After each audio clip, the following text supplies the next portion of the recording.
In 1951, Finland was still rebuilding after the war. As a result of heavy war reparation to the Soviet Union, cities and industries were expanding rapidly. But on the outskirts of Helsinki, in a small town called Matinkylä, life still moved slowly. This is where, between the 3rd and the 4th of August, a woman was senselessly murdered. Gunnel Linnéa Eklund was born on 12th of December 1911 to parents Karl and Amalia Grönlund. She had siblings, one sister and at least 4 brothers. Gunnel was well-liked, warm and hard-working.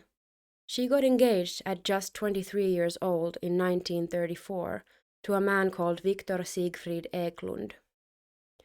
Victor was born in 1903 in Siuntio, meaning that he was 8 years his fiancée's senior.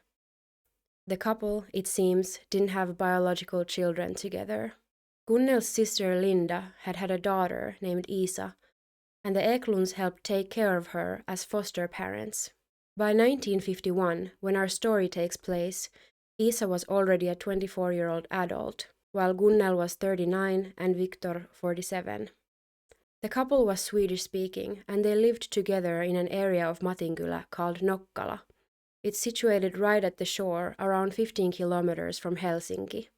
At this time, the roads were unpaved, and most houses were small wooden homes, which were sparsely situated. People more or less knew each other in the area. In the past 6 years, Gunnel and Victor had been building their own home, all by themselves. It was initially intended as their summer home, but the couple decided to make it their permanent residence. The plot was landscaped and the building was finished within the last year. The Eklunds moved into their new home in the spring, only months before Gunnel's death. On the 3rd of August, 1951, a Friday, Gunnel boarded a bus at 8:15 in the morning to head to work. She was working as a waitress in Helsinki, and would have arrived just before 9 a.m. It seems that her shift went on as usual. Her work for the day ended late in the evening, and she boarded a bus back home at 11:30 p.m. The bus was quite packed. According to the bus driver, 16 passengers boarded in Helsinki. Gunnel rode the bus all the way to the terminus in Nokkala, from where she always walked back home. Other than Gunnel, by the time the bus arrived at the last stop, only 3 other passengers were left.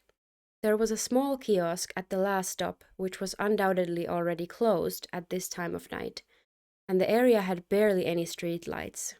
Everyone walking to their destinations from here had to do so in the dark. After stepping off the bus right around midnight, Gunnel started walking back home with her purse containing her 8,000 mark salary, which she had received that day. She used a shortcut through a heavy patch of spruce trees, again in complete darkness. She should have taken only a few minutes to arrive home, but she never did. It's not clear if Victor was already asleep around midnight, but by the morning he had definitely noticed that Gunnel wasn't home. Some brief searches seemingly did happen, but Victor didn't have to wonder what happened for long. That Saturday morning, some berry pickers had come across Gunnel's body. She was laying in the woods right off a street called Honkarintentie, nowadays Nuottakunnontie. This was only a few hundred meters away from the bus stop. It seems that she had been attacked on the road, and then her body had been dragged around 13 meters away from the road into the patch of woods. She was laying under a spruce tree, hastily covered with moss and twigs. Gunnel was still wearing all of her clothes, but her salary was gone. Gunnel's autopsy was performed on the 7th of August. The newspaper's reports on the results are very mixed. Some claimed that she had no other signs of injuries and that she may have died from severe fright. This sounds very odd, but it makes more sense when you consider that, according to Victor, Gunnel had suffered from a heart condition for some years. If the condition was severe enough, even just fright could technically have triggered a heart attack, as a result of which she collapsed. However, other sources claim that Gunnel was hit in the face or even beaten and strangled to death, which are wildly different claims. I don't know what the truth is. Regardless, as she had been robbed and there had been an attempt to hide her body, it was clear that a crime had occurred. The police's attention shifted to the passengers right off the bat. They put up a reward of 50,000 marks for anyone who could solve the case, and they specifically wanted the 15 passengers to come forward, even if they stepped off before Nokkala or didn't feel like they remembered anything significant from that night. Unfortunately, none of them seemed interested in coming forward. The authorities were able to track down 7 of the passengers within the next week, but 8 were still nowhere to be found. None of the passengers that police questioned had anything illuminating to say, and most of them had gotten off the bus on the route before the terminus. One of the 3 passengers who exited at the same time as Gunnel was questioned also, but he didn't see or hear anything. Gunnel and Victor's new home was in a less populated street in Nokkala, with only 3 other inhabited houses along it, so no one living there walked in the same direction as her from the bus. Unfortunately, none of the inhabitants had heard anything either. When questioning the bus driver, he stated that one of the people who exited the bus at the same time as Gunnel was a man in military uniform. Some army units were based on Miessaari, a small island off the coast, and a motorboat was taking army personnel there around midnight. The shore was only a few hundred meters away from the bus stop. This man quickly became a prime suspect in the case, and based on the newspapers, he was one of the people from the bus who never came forward to the police. Unfortunately, though, I didn't find any indication that he has ever been identified. The police, who according to the newspapers were understaffed at the time, repeatedly asked for the public's help in this case. They were able to narrow down Gunnel's movements nearly until the minute that she had been murdered, yet had no witnesses for that exact time. It seems to me that there was a suspicion that whoever committed this crime knew Gunnel and her movements, and might have even known that she had her salary with her that night. There was a possibility that the perpetrator had been following her since much earlier in the day, so the authorities asked for witnesses who had boarded the bus at 8:15 in the morning, or anyone who had seen her during the day while she was at work.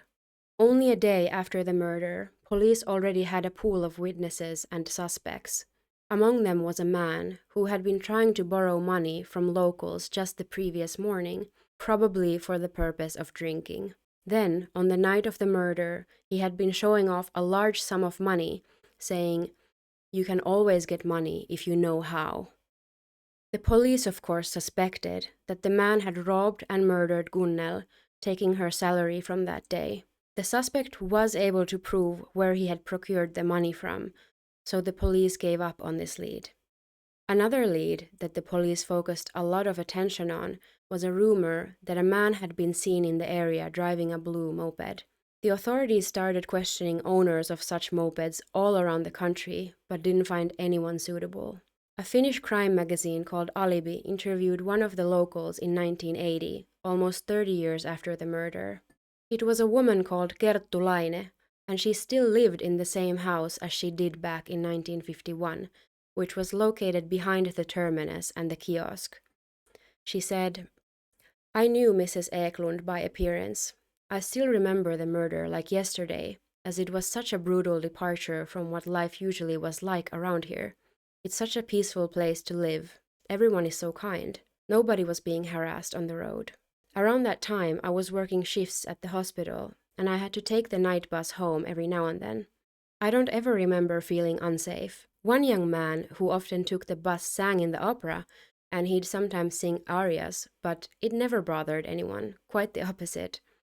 I remember the police questioning one of our neighbors, who has since passed away. He was one of the passengers who got off the bus that night.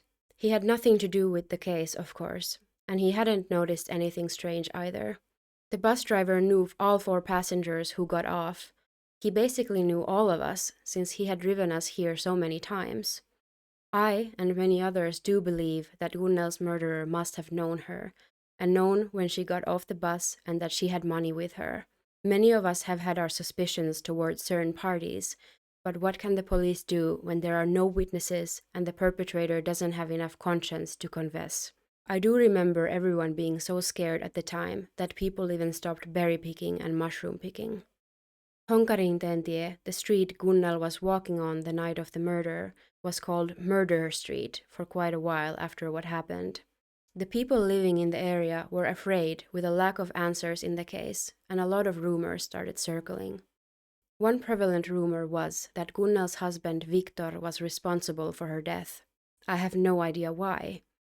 We, of course, know that most homicides are committed by someone who knows the victim, particularly partners, so statistically this makes sense.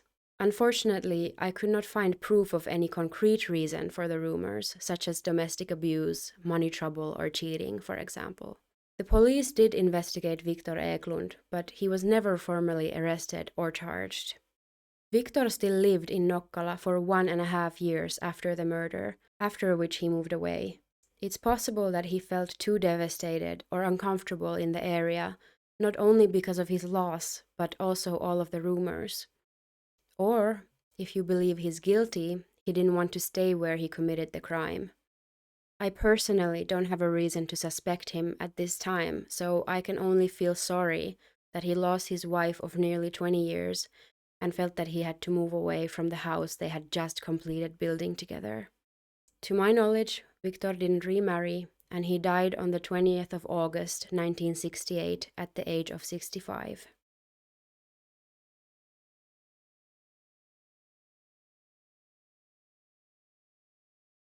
Now, since I found no other information on this case, I looked through newspapers before and after the murder to find more leads.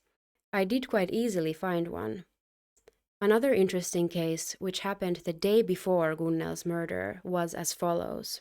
A nurse was visiting her summer home in Hyrylä, around 30 kilometers from Helsinki. The nurse remained unidentified in the newspaper, but she was around 50 years old. At around 10:30 p.m., while waiting for a bus back home into Helsinki, a car pulled up to her. There were two men driving the car, an older man in the driver's seat, approximately 30 years old, and a younger man of about 20 in the passenger's seat. The men were polite and offered to take her back into the city, and the nurse agreed, hopping into the car. After only a short distance towards Helsinki, the men stopped. The older man came to sit in the back while the younger man took the wheel, and the journey continued. This is when the man now sitting next to the nurse started attacking her. She tried screaming for help, but the road was completely deserted and the car was still moving. When the car arrived in Helsinki, the men dropped her off near her home, driving away with their lights off. Gravely injured, the nurse somehow managed to get home from where she was taken to the hospital. The attack was so vicious that her lungs had tears and she was severely bruised. While the nurse's case was not directly connected to Gunnel Eklund's murder, they were briefly discussed in the same articles due to how close the attacks happened to each other.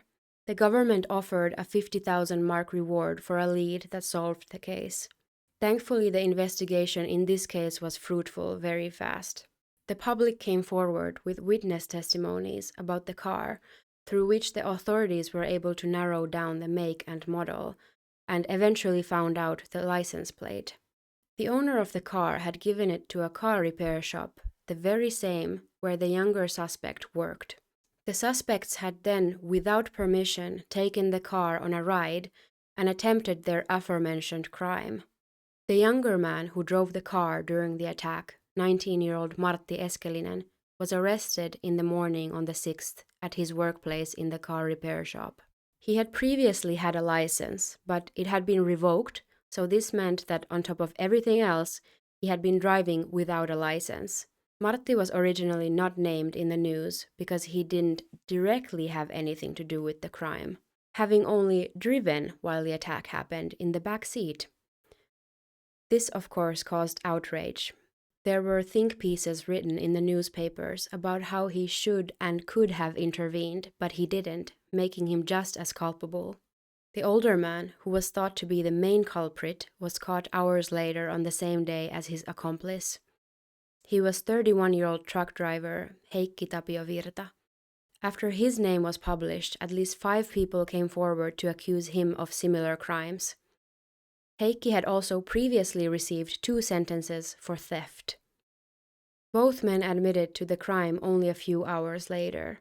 Their trial started in September. In court, the older man Heikki once again admitted to his crime, whereas Martti claimed that he had been too scared of his accomplice to do anything, and thus he complied with him. Heikki Virta's wife testified that her husband was sexually abnormal and that he had received medical treatment for this a few times. 2 women who were walking on the side of the road in Hyrylä that evening also testified that the same car had stopped next to them and the men attempted to flirt with the women. Thankfully, they didn't enter the car, and later, after hearing about what happened to the nurse, were certain that they had seen the same men.